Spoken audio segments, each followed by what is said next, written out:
La carta de Apocalipsis es una visión de la historia de la humanidad en relación con Cristo y su iglesia.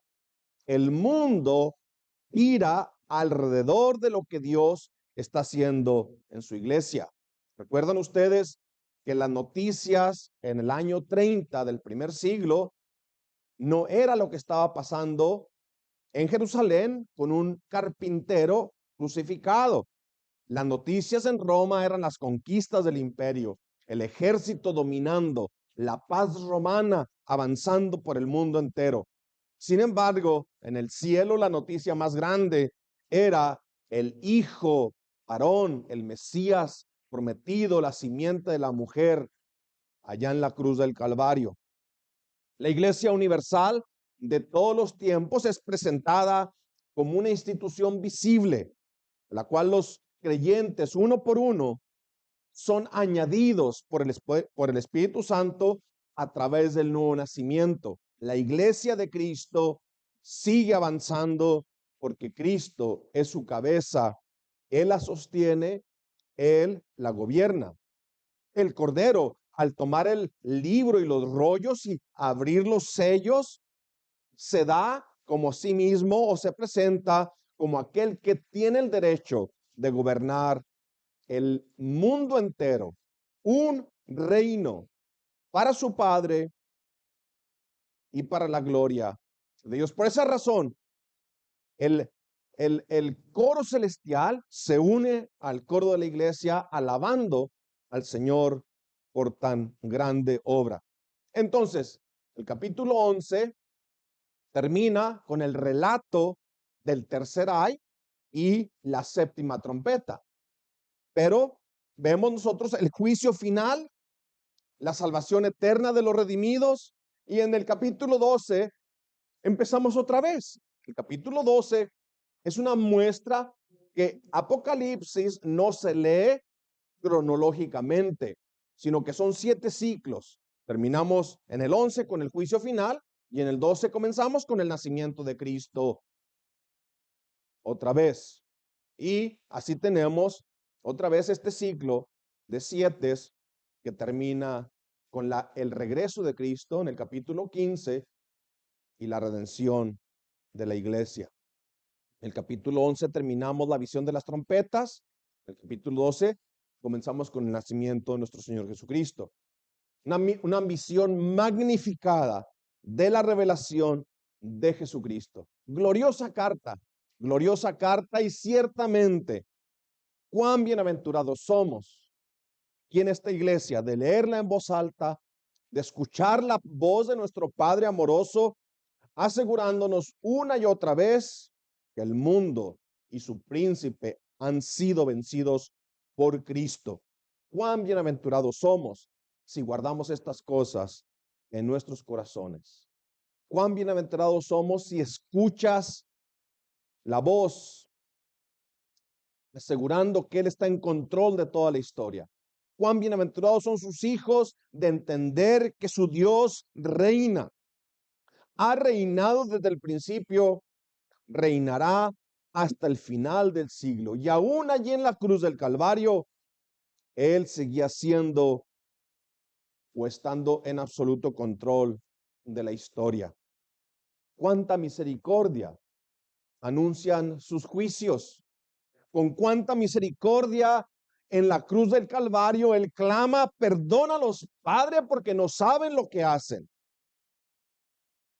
Con cuánta misericordia nos anuncia el juicio. Apocalipsis 3, 18 y 19. Te aconsejo que de mí compres oro refinado por fuego para que te hagas rico y vestiduras blancas para que te vistas y no se manifieste la vergüenza de tu desnudez, y colirio para ungir tus ojos para que puedas ver.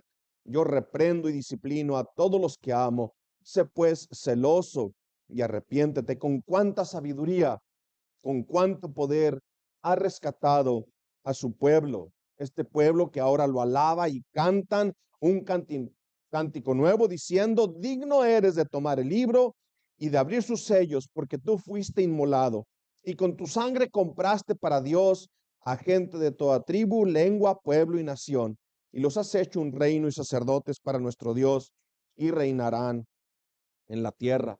Con cuánto poder sostiene a su pueblo rescatado, que aún vive en medio de un mundo caído. Dice Apocalipsis 7:10, la salvación pertenece a nuestro Dios, que está sentado en el trono, y al Cordero. Isaías 50:10 dice, ¿quién hay entre vosotros que teme al Señor?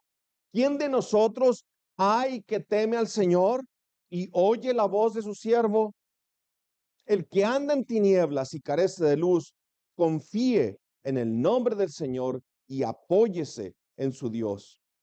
Pero tú que no has creído, tú que te rehusas venir a Cristo, ¿cómo te sostendrás en el día en que todas tus obras sean expuestas a la luz del resplandor de su gloria en su venida?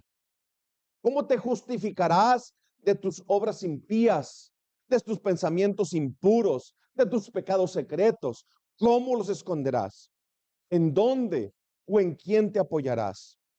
Sin Cristo estás en el poder de Satanás, aunque por la misericordia de Dios, su gracia común, no hayas caído en las desgracias más grandes y más terribles, aún así sigues siendo preso y cautivo de tus propias pasiones.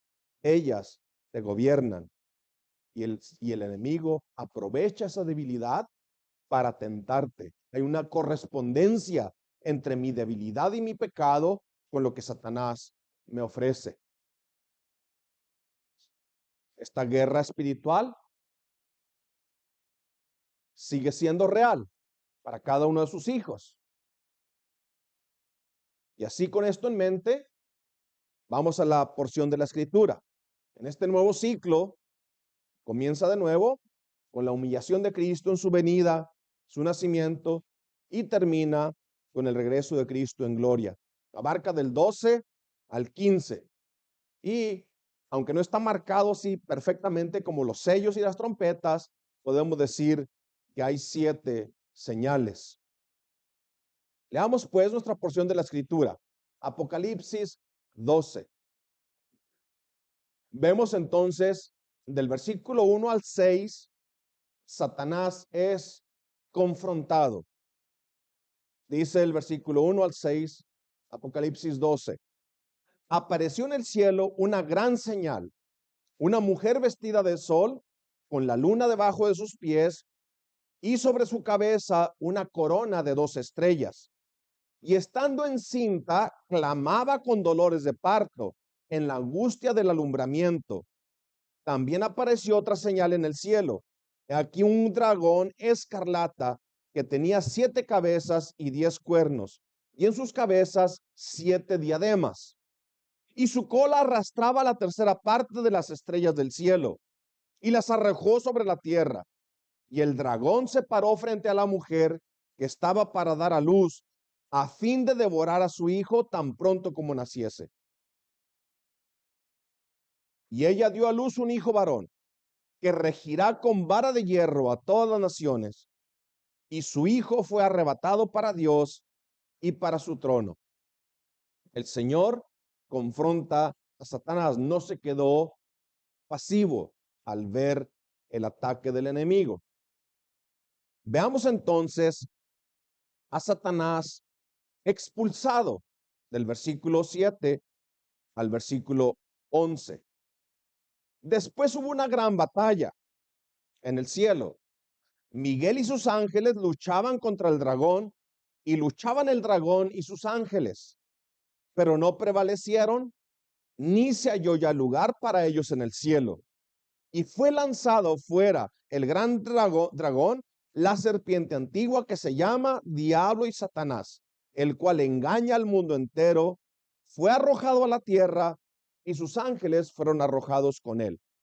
Entonces oí una gran voz en el cielo que decía: ahora ha venido la salvación, el poder y el reino de nuestro Dios y la autoridad de su Cristo, porque ha sido lanzado fuera el acusador de nuestros hermanos, el que los acusaba delante de nuestro Dios día y noche.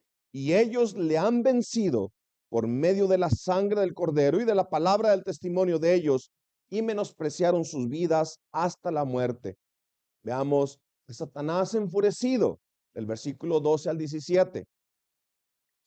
Por lo cual alegraos, cielos, y los que moráis en ellos. Ay de los moradores de la tierra y del mar, porque el diablo ha descendido a vosotros con gran ira, sabiendo que tiene poco tiempo. Y cuando vio el dragón que había sido arrojado a la tierra, persiguió a la mujer que había dado a luz al hijo varón. Y se le dieron a la mujer las dos alas de la gran águila para que volase delante de la serpiente al desierto y su lugar, donde es sustentada por un tiempo y tiempos y la mitad de un tiempo. Y la serpiente arrojó de su boca tras la mujer agua como un río para que fuese arrastrada por el río. Pero la tierra ayudó a la mujer, pues la tierra abrió su boca y tragó el río que el dragón había echado de su boca. Entonces el dragón se llenó de ira contra la mujer y fue a hacer guerra contra el resto de la descendencia de ella. ¿Quiénes son estos? ¿Quiénes son los descendientes de la mujer? Los que guardan los mandamientos de Dios y tienen el testimonio de Jesucristo. Gloriosa, gloriosa carta, práctica, fácil de entender. Tú dirás, bueno, ¿dónde está lo fácil de entender? Si conocemos el relato bíblico del Antiguo Testamento, entenderemos que nos está hablando exactamente el cumplimiento de todas las promesas en el Antiguo Testamento. Amada congregación, esta es la palabra de Dios, pura, santa, perfecta, suficiente, clara, inerrante e infalible. Dios no está jugando a escondidas con nosotros. Esta es la revelación de Jesucristo. Puede ser entonces que en tu mente estés pensando, esto es confuso, yo no lo entiendo. Bueno, vamos a dejar que la Biblia nos hable por sí misma. Vamos a dejar que ella nos lleve a su propia revelación. Encontramos entonces en este capítulo aquellas cosas que Juan nos relata y que nos llevan a toda la escritura y el cumplimiento de las figuras y visiones de los profetas del Antiguo Testamento que se cumplen en Cristo y su reino. ¿Recuerdan? Es como que hay bastantes hilos colgando en todo el Antiguo Testamento y Juan está agarrando uno por uno, ¿verdad? Y los junta aquí y los hace un nudo. Ok, aquí está la historia completa. No la presenta así. Agarra de toda la Biblia los relatos y nos los trae y lo junta en Cristo. Véanlo de esta manera. Entonces, antes de entrar al bosquejo, es decir, Satanás confrontado, Satanás expulsado, Satanás enojado y Satanás vencido en el versículo 11. Estos han vencido al enemigo por la sangre del cordero y el testimonio de la palabra y han menospreciado sus vidas.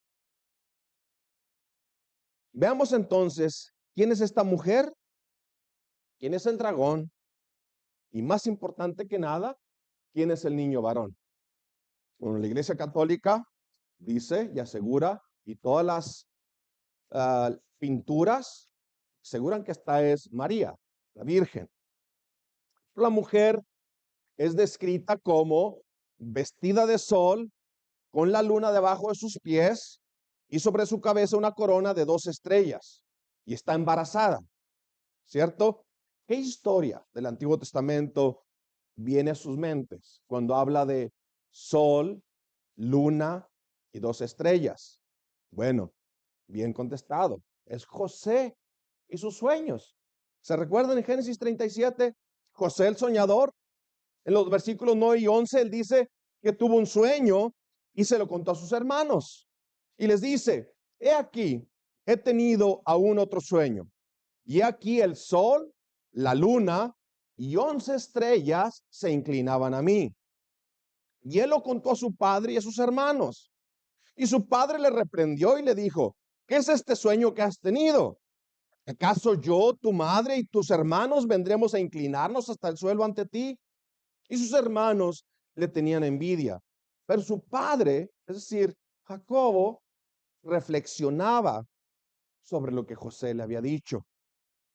Jacobo entendió que el sol y la luna eran él y su esposa, y que las 11 estrellas eran sus hijos, y la estrella 12 sería José. Así que si comparamos las figuras, no tenemos de problemas en entender de qué mujer está hablando. ¿Quién es Jacob? ¿Se recuerdan Jacob? Jacob es Israel. Jacob es el pueblo del pacto. Jacob es la iglesia del Antiguo Testamento. La iglesia del Antiguo Testamento esperando la revelación del Mesías prometido. Esta es la iglesia, la simiente de la mujer, de donde viene la simiente de Abraham, en el cual serían benditas todas las naciones de la tierra. Así es que la mujer es la iglesia, el pueblo, la iglesia de Dios en el Antiguo Testamento. Y si quiere, no solamente estamos viendo la revelación de la iglesia en el Antiguo Pacto, sino que claramente nos enseña que es la iglesia del Nuevo Pacto cuando nos dice: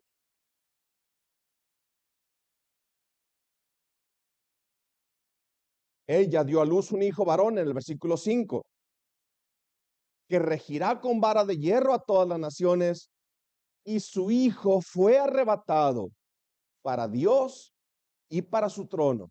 Y tenemos aquí, en este solo versículo, un resumen de la obra, de la misión de Cristo, su humillación, su nacimiento, su obra, la persecución diabólica que sufrió desde niño, y luego su ascensión a reinar y a ser glorificado con el Padre como al principio. ¿Quién es este hijo que es arrebatado para Dios? Claramente es nuestro Señor Jesucristo. Este hijo varón, dice el versículo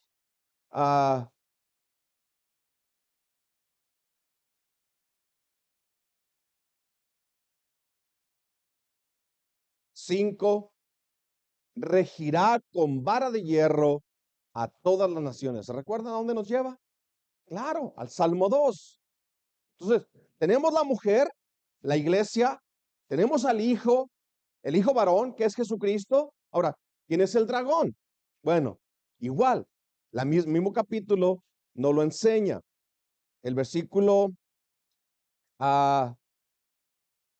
9. Y fue lanzado el gran dragón, que es la serpiente antigua, que se llama Diablo y Satanás, el cual engaña al mundo entero, y fue arrojado a la tierra y sus ángeles fueron arrojados con él. Entonces, quitamos esto de en medio. Ya tenemos la identificación de la mujer, tenemos la identificación del dragón y tenemos la identificación del hijo. El hijo es identificado claramente como nuestro Señor Jesucristo, el dragón es identificado claramente como el diablo y Satanás, y la mujer es el pueblo de Dios esperando su Mesías, como una mujer lista para dar a luz al hijo, de allí de donde vino Cristo, nuestro Señor. No hay ninguna razón para interpretarlo de diferente manera. No hay otra mujer. Es más, no hay ninguna mujer literalmente. En toda la escritura no hay un apoyo para esta forma de entenderla. En esta batalla del dragón contra la mujer y su hijo, no hay terreno medio, no hay treguas, no hay pactos de paz, no hay tratados de paz. La guerra es a muerte.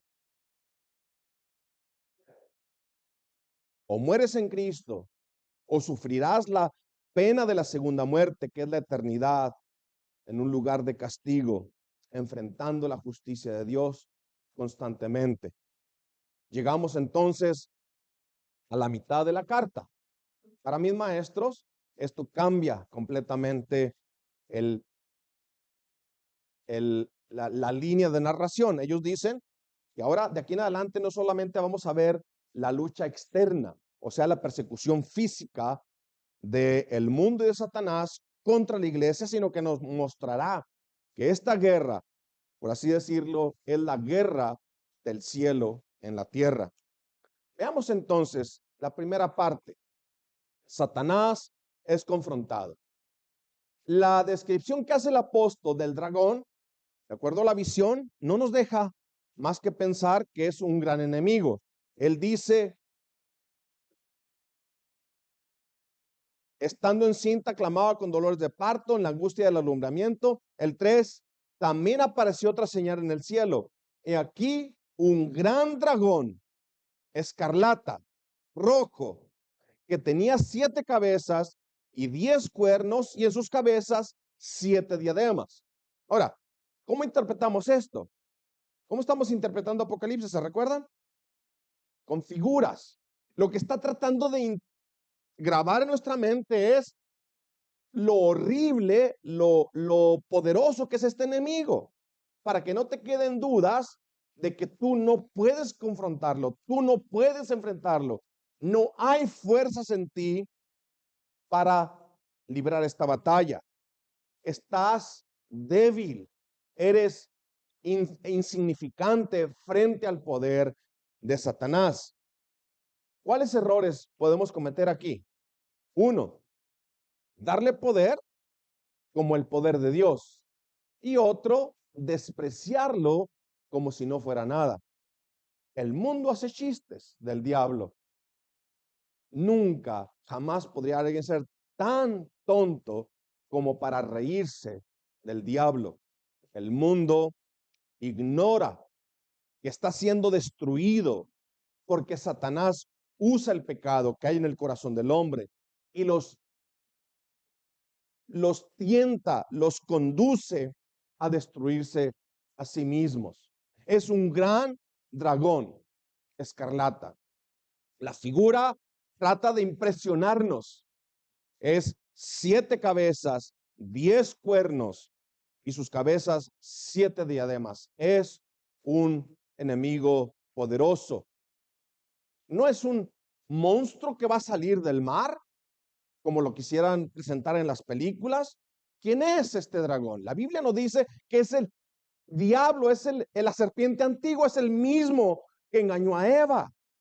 No es alguien nuevo, es el enemigo antiguo, la serpiente antigua. Y él sigue persiguiendo al mundo incrédulo, sigue persiguiendo a los creyentes, se mete en nuestra congregación, se mete en nuestros hogares, se mete en nuestros matrimonios, se mete en nuestras relaciones interpersonales, se mete en los gobiernos, se mete en las escuelas y aún usa a los mismos creyentes y busca estorbar la obra del Señor y busca su destrucción. Es un enemigo enojado y debemos estar conscientes de esto para que, como dijo Pablo en 2 Corintios 2:11, para que no gane ventaja sobre nosotros, pues no ignoramos sus maquinaciones. ¿Ves? Ignorar el poder de Satanás es darle la oportunidad de que luche contra nosotros y nos venza. ¿Qué tan poderoso es? Bueno, si tú lees allí, dice que con su cola arrastraba la tercera parte de las estrellas del cielo, en el versículo 4, y las arrojó sobre la tierra. ¿Cuán poderoso es este dragón? Convenció a una tercera parte de los ángeles que lo siguieran a él. Los convenció que lo adoraran a él. Convenció que se rebelaran contra Dios. La tragedia en la que nos encontramos nosotros ahora es que nosotros fuimos cómplices. Escuchamos la voz del enemigo y también nosotros nos rebelamos contra Dios. La verdad no puede ser escondida, que de todas las criaturas, de toda la creación, nosotros y los demonios nos hemos rebelado. Nos hemos hecho culpables delante de Dios, mostrándonos ser enemigos de Dios. ¿Qué necesitas hacer para enseñarle a un niño a convertirse en enemigo de Dios? Nada. Le sale naturalmente. Solamente déjalo crecer y luego vas a ver su corazón rebelde en contra de Dios. Pero el Señor confronta este pecado. Nos echa del paraíso, así como confrontó a Satanás, nos echa del paraíso. ¿Cómo confronta al enemigo? Recuerden Génesis por un momento. ¿Quién comenzó la guerra? Dios la comenzó. Pondré enemistad entre tu simiente y la simiente de ella. Entre la simiente de la mujer y la simiente de la serpiente, Dios comenzó la guerra. De hecho, es notable notar que en Efesios 3:15, Dios no le está hablando a Adán y a Eva. Dios le está hablando a Satanás. Lo está sentenciando a ser vencido. Eva y Adán escucharon, pero el evangelio fue predicado primeramente como sentencia de muerte a Satanás. El Señor confronta a su enemigo y lo sentencia como un enemigo que está destinado para ser vencido. Así que cada vez que predicamos el evangelio, cada vez que compartimos a Cristo, ya sea en la iglesia o en la calle o en el trabajo, Satanás escucha su propia sentencia de juicio eterno. Pondré enemistad entre tu simiente y la simiente de ella. Dios no se quedó quieto ante esta rebelión. Él se movió. Se movió y luego en el versículo 4 nos dice que el dragón estaba preparado para devorar al hijo tan pronto como naciese. El enemigo, el dragón, no sabe dónde va a nacer.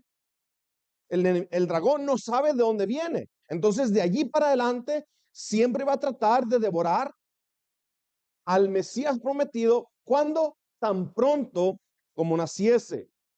El dragón quiere destruirlo desde el momento en que nazca. Se dedicó a buscarlo.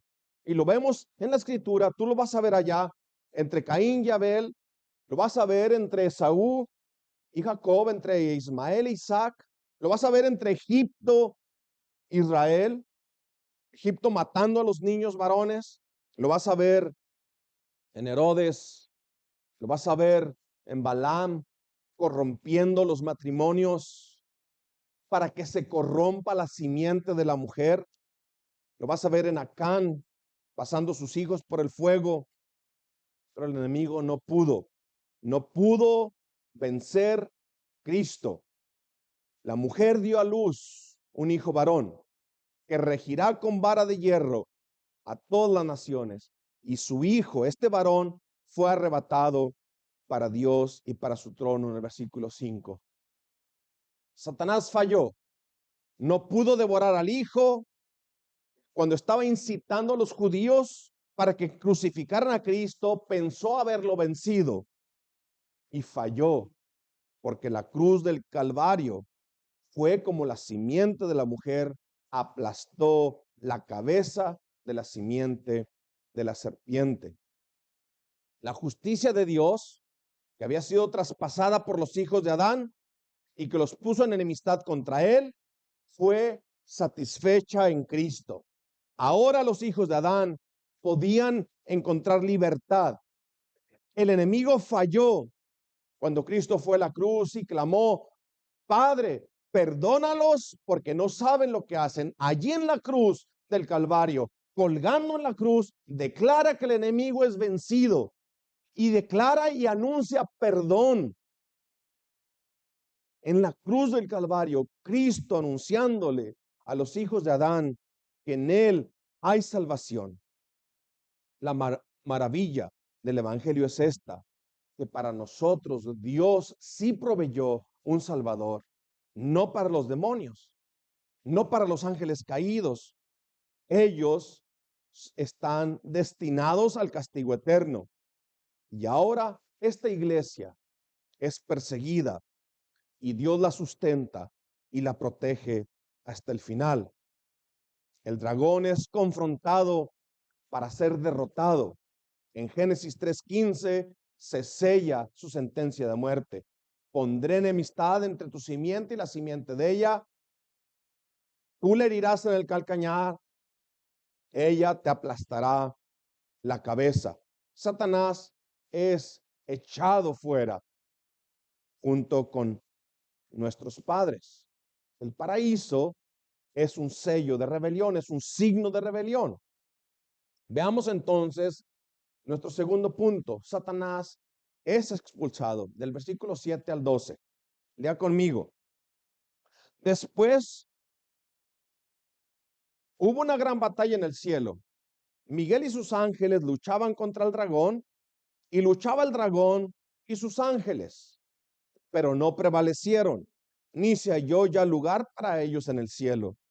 Y fue lanzado fuera el gran dragón, la serpiente antigua, que se llama Diablo y Satanás, el cual engaña al mundo entero.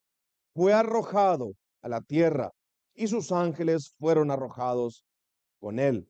Entonces oí una gran voz en el cielo que decía: ahora ha venido la salvación, el poder y el reino de nuestro Dios y la autoridad de su Cristo, porque ha sido lanzado fuera el acusador de nuestros hermanos, el que los acusaba delante de nuestro Dios día y noche.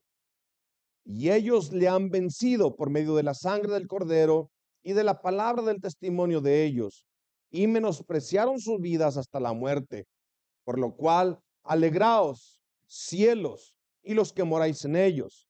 Ay de los moradores de la tierra y del mar, porque el diablo ha descendido a vosotros con gran ira, sabiendo que tiene poco tiempo.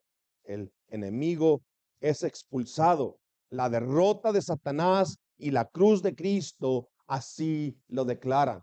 Y otra vez vemos, no estamos otra vez avanzando en el relato. Ahora nos va a mostrar lo mismo. Es decir, el hijo varón, la mujer embarazada, el hijo varón, y la guerra entre el dragón y este hijo. Pero ahora nos lo va a poner desde otro ángulo. Nos está mostrando la revelación de Jesucristo para que se te quede grabada con figuras. La mujer, el dragón, el hijo varón. El dragón con 7 cabezas, con 10 cuernos, con diademas, furioso, enfurecido, es vencido por nuestro Señor Jesucristo y su pueblo vive seguro. Ese es el mensaje de Apocalipsis. Lo vemos ahora, pero de otra manera. Juan lo explica de esta manera. Dice en Juan capítulo 12, versículos 27 al 33, Cristo anuncia su muerte. Y él dice: ahora mi alma se ha angustiado. ¿Y qué diré? Padre, sálvame de esta hora. Pero para esto he llegado a esta hora. Padre, glorifica tu nombre. Entonces vi una voz del cielo, le dice: lo he glorificado y de nuevo le glorificaré. Por eso la multitud que estaba allí y la oyó decía que había sido un trueno. Y otros decían: un ángel le ha hablado. Respondió Jesús y dijo: esta voz no ha venido por causa mía, sino por causa de vosotros. Ya está aquí el juicio de este mundo. Ahora el príncipe de este mundo será echado fuera. Y yo, si soy levantado de la tierra, atraeré a todos a mí mismo. Pero él decía esto para indicar de qué clase de muerte iba a morir. ¿Ves, hermanos? ¿Ves otra vez el relato? Ese Satanás es el dragón luchando en contra del hijo varón, y es el hijo varón derrotándolo con su propia muerte en la cruz del Calvario. La victoria fue obtenida por nuestro Señor a través de la cruz, a través de la tumba, a través de su humillación. Su humillación fue nuestra salvación. Su vergüenza fue nuestra cubierta.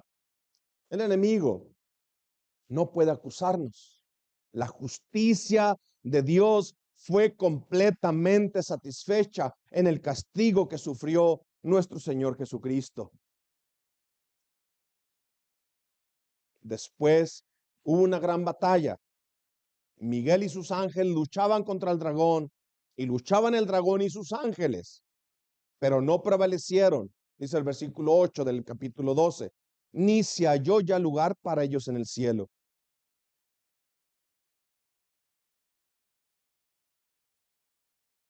Así que cuando el enemigo te acusa de tus pecados y con razón. Lleva tus pecados a la cruz de Cristo. Veamos el versículo 11. Ellos le han vencido por medio de la sangre del Cordero y de la palabra del testimonio de ellos. Y ellos, es decir, los creyentes, menospreciaron sus vidas hasta la muerte. Cuando el enemigo te acusa, trae a tu conciencia y cuestiona tu fidelidad a Cristo. Cuando te acusa con legitimidad, es decir, has caído en pecado, lleva tu pecado a la cruz de Cristo. Allí está tu refugio. Él es tu fortaleza. No te debilites. Allí está tu lugar seguro. Él cubre tus pecados. Él es tu justicia. Puedes con seguridad decir, sé que he pecado, pero no estoy confiando en mi propia justicia, sino en la justicia que me es dada gratuitamente por la fe en Jesucristo. Esta gran voz del cielo que anuncia la salvación, que dice, ahora ha venido la salvación, el poder y el reino de nuestro Dios y la autoridad de su Cristo, porque ha sido lanzado fuera el acusador de nuestros hermanos, el que los acusaba delante de nuestro Dios día y noche. Mis hermanos, la salvación es segura porque descansa en la obra que Dios hizo. Y no solo la muerte de Cristo confirma que esta es una gran salvación, también la muerte de los que pecan, de los que han sido, quiero decir, no solo la muerte de Cristo confirma la salvación que se ha provisto, también la muerte de los que mueren en Cristo es prueba de esa victoria, pues pasan de pecadores a ser santos, hechos perfectos por la eternidad. Es decir, la muerte es el final de nuestro pecado.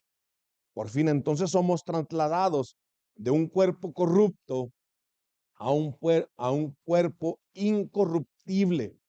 Se proveyó un Salvador para los hijos de Adán, no para los demonios. Y no hay algo más grande que cause enojo e ira en el dragón. No pudo vencer al hijo, entonces se vuelve contra los que llevan la imagen del hijo. ¿Se recuerdan allá en el versículo 17? Entonces el dragón se llenó de ira contra la mujer, no la pudo vencer, no pudo evitar el nacimiento de este hijo varón. Y entonces, ¿qué hace? Se fue a hacer guerra contra el resto de la descendencia de ella. Es un enemigo enfurecido, pero estos lo han vencido por la sangre del Cordero, por el testimonio de la palabra de ellos y por haber despreciado sus vidas hasta la muerte. Veamos entonces a Satanás enojado. El versículo 13 al 17, nuestra antepenúltimo punto. Después veremos rápidamente el versículo 11 y veremos cómo el enemigo ha sido vencido. Veamos por tercera vez entonces el enemigo o Satanás enojado, del versículo 13 al 17. Y cuando vio el dragón que había sido arrojado a la tierra, persiguió a la mujer que había dado a luz al hijo varón. Y se le dieron a la mujer las dos alas de la gran águila para que volase de delante de la serpiente al desierto, a su lugar, donde es sustentada por un tiempo y tiempos y la mitad de un tiempo.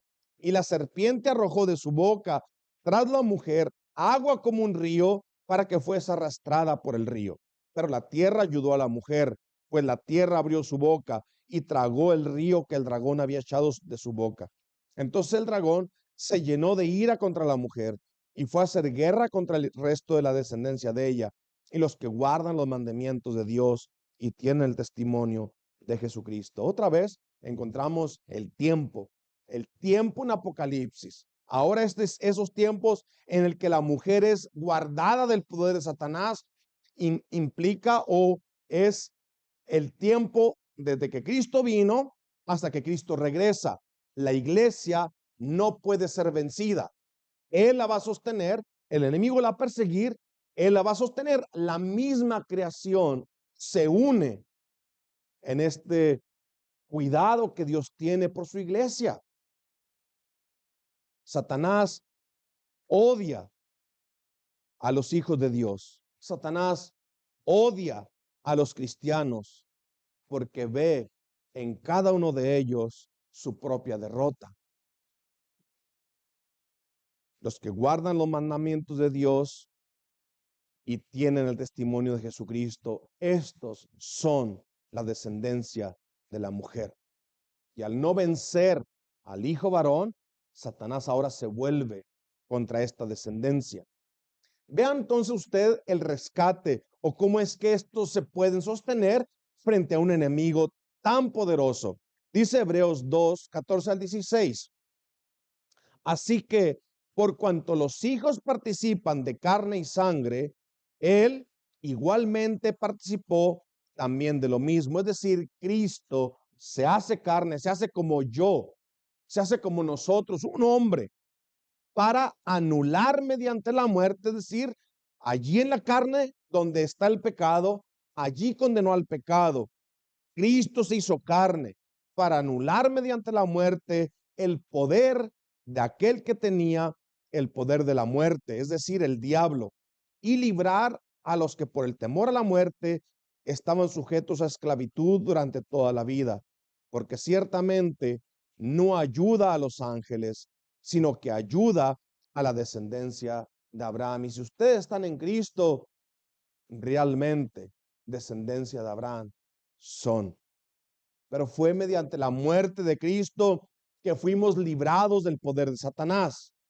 Qué anuncio tan glorioso y cuánto odia Satanás este anuncio. Satanás, para los creyentes y el evangelio, es un enemigo atado, para usar el lenguaje bíblico. El evangelio es su derrota. ¿Recuerdan cuando los 70 regresaron, asombrados de que los espíritus se sujetaban? Y Cristo les dice, en aquel momento se gozó en el espíritu. Dice, veía a Satanás caer del cielo. Cuando el evangelio es predicado, se anuncia la derrota de Satanás.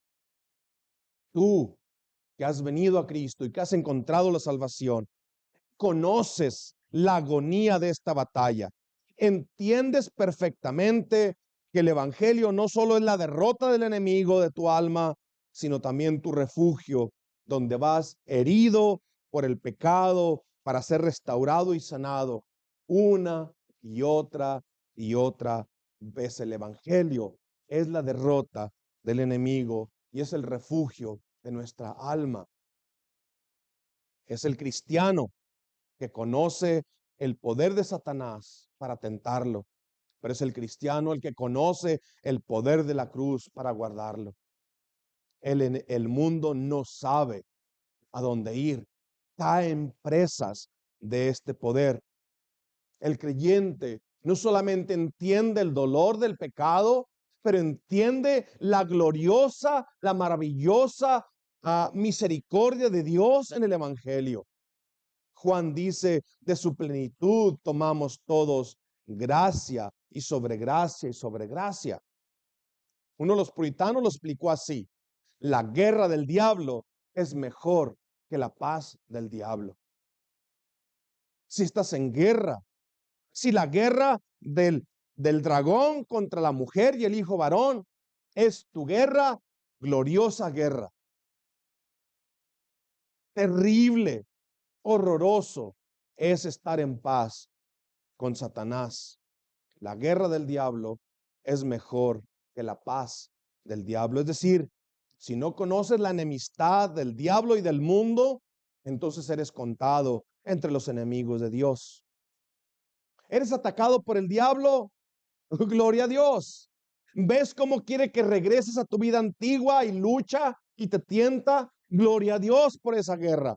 Ser el blanco de la ira de Satanás por haber sido derrotado en tu vida es conocer el poder de la cruz de Cristo. Te insinúa que no puedes ser hijo de Dios por ser tan corrupto, con pensamientos tan sucios, con frustraciones tan grandes, con aflicciones tan duras, con pecados tan obvios. Cristo no te ama. Si te ama, te cuidaría. ¿Cómo podrás reclamar ser hijo de Dios siendo tan lento en obedecer y tan rápido en caer en la desobediencia? Él es llamado el acusador de nuestros hermanos. Somos guerreros heridos. Muchas veces sentimos que estamos perdiendo la batalla. Tenemos temor de no ser simiente de la mujer, viendo nuestra propia corrupción. Todo nos parece perdido. Nuestras oraciones son pocas, son débiles. Nuestra santidad mediocre, superficial.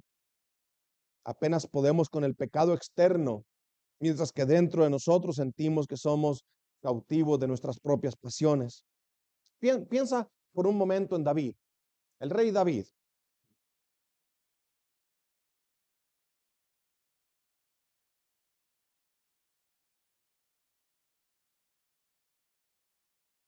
Piensa un poquito en la historia del rey David. ¿Se recuerdan? El rey David,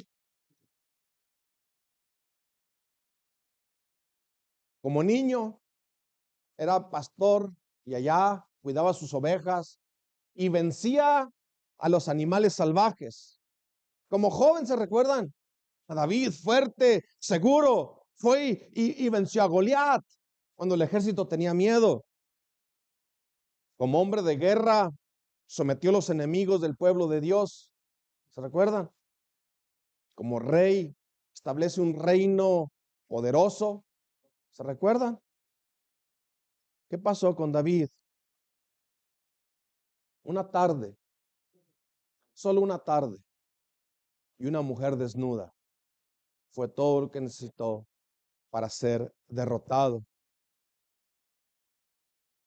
Eso fue la tentación de David. Es decir, el pecado en el corazón de David respondió a la oferta del enemigo. Aquel hombre poderoso en la guerra, cayendo en una derrota tan vil.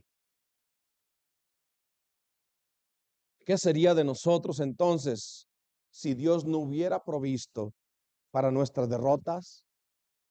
A pesar de nuestras faltas, a pesar de nuestro pecado, Satanás sigue siendo un enemigo vencido y derrotado.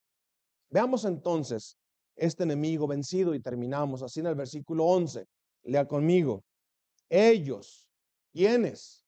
La simiente de la mujer, los que guardan los testimonios de Dios, los que tienen el testimonio de Jesucristo. Ellos le han vencido por medio de la sangre del Cordero y de la palabra del testimonio de ellos, y menospreciaron sus vidas hasta la muerte. Ellos le han vencido. ¿Cómo lo vencemos? De dos formas. Uno, por la justificación, por la fe en Cristo. Ellos le vencieron, dice el versículo 11, por medio de la sangre del Cordero. La justificación en Cristo es la muerte de otro, la sangre de otro, la justicia de otro. Cuando el enemigo nos acusa y nos quiere destruir, el Señor protege, el Señor sustenta, el Señor fortalece. En cada situación, por más trágica que sea, el Señor está presente. Ha prometido nunca dejar y abandonar a sus hijos. ¿Cómo lo vencen? Dice Juan 15:3, ustedes están limpios por la palabra que yo les he hablado. Esa es nuestra confianza, nuestra fortaleza. Estamos limpios, ¿por qué? Por la palabra que nos ha hablado. Daniel 12:10 dice, muchos serán limpios y emblanquecidos y purificados. Los impíos procederán impíamente y ninguno de los impíos entenderá, pero los entendidos comprenderán. No mi justicia, es la justicia de Dios por la fe en Cristo. La obra de Cristo me la dan a mí. La perfecta obediencia de Cristo me la dan a mí. Lo hemos vencido por medio de la sangre del Cordero, la obra de Cristo y el testimonio de la palabra de ellos. ¿Cómo lo vencemos? Por la justificación y la santificación. Segunda de Corintios 7:1. Es decir, dice así, que amados, puesto que tenemos tales promesas, es decir, que no va a traer tu pecado para condenarte. Es la promesa que tienes de Él. No va a usar tu pecado en el juicio. Va a llevar la justicia que se te dio por la fe en Cristo. Así que tenemos estas promesas tan grandes. Entonces, por lo tanto, limpiémonos de toda contaminación de carne y de espíritu, perfeccionando la santidad en el temor de Dios. Con cuánta ternura y con cuánto amor el Señor nos ha anunciado su pacto. Por tanto, limpiémonos de toda contaminación de carne y de espíritu, perfeccionando la santidad en el temor de Dios. Mis amados hermanos, la bienaventuranza de conocer la palabra de Dios en abundancia. La palabra de Dios llena tu mente, abunda en ti. La palabra de Cristo mora en abundancia en ustedes, enseñándoles y exhortándoles o exhortándose unos a otros en toda sabiduría, cantando con gracia en vuestros corazones al Señor, con salmos e himnos y cánticos espirituales. ¿Cómo lo vencemos? Por la justificación que es por fe en Cristo, por la santificación a la que la palabra del Señor nos llama y por la perseverancia. Lea el versículo 11 conmigo otra vez. Ellos le han vencido por medio de la sangre del Cordero y de la palabra del testimonio de ellos, y menospreciaron sus vidas hasta la muerte. Es decir, ¿cómo lo vencemos? Cuando el dragón se llenó de ira, cuando el dragón fue a hacer guerra contra los descendientes de la mujer, ellos perseveraron hasta el menosprecio de sus propias vidas. ¿Te arrepientes?, le dijeron a Policarpo. ¿Te arrepientes? Dice Policarpo, ¿dónde está el fuego? Rápido, si me van a matar, ¿no? Policarpo, nomás grita y di, muerte los impíos. Y él señala al emperador y su séquito y dice, muerte a los impíos. Policarpo, ¿no sabes que te puedo yo amenazar con la hoguera? Y Policarpo dice, me amenazas con un fuego que en una hora se apagará. Sobre ti pesa la sentencia de un fuego eterno. ¿Cómo lo vencieron? Por la justificación de la obra de Cristo en la cruz del Calvario, por la palabra de Dios abundando en sus corazones y por la perseverancia.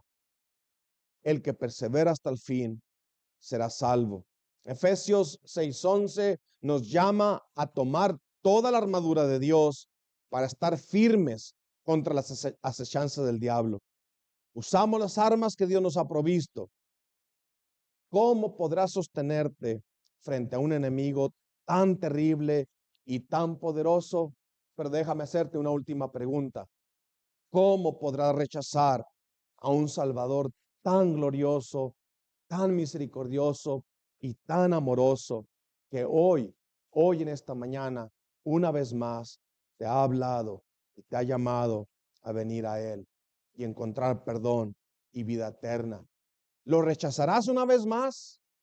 Una vez más te irás a tu casa sin haberte rendido a este hijo varón al que el dragón odia con tanta furia, pero que para nosotros ha sido refugio, fortaleza y seguridad. Vamos a orar. Oh Padre eterno, cuán glorioso, Señor, es tu nombre sobre toda la tierra.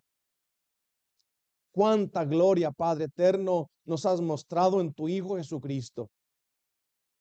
Con cuánto poder nos has rescatado de las garras del enemigo, nos has sacado del reino de las tinieblas, nos has traído al reino de tu amado Hijo y nos has añadido a tu pueblo. Con cuánto poder, Padre, anuncias el fin del siglo. Oh Señor, ayúdanos a verlo, ayúdanos a creerlo, Ayúdanos a entender lo que es una realidad. Cristo viene y juzgará al mundo con justicia. Padre, por favor, ten compasión de nuestras familias que aún no te conocen.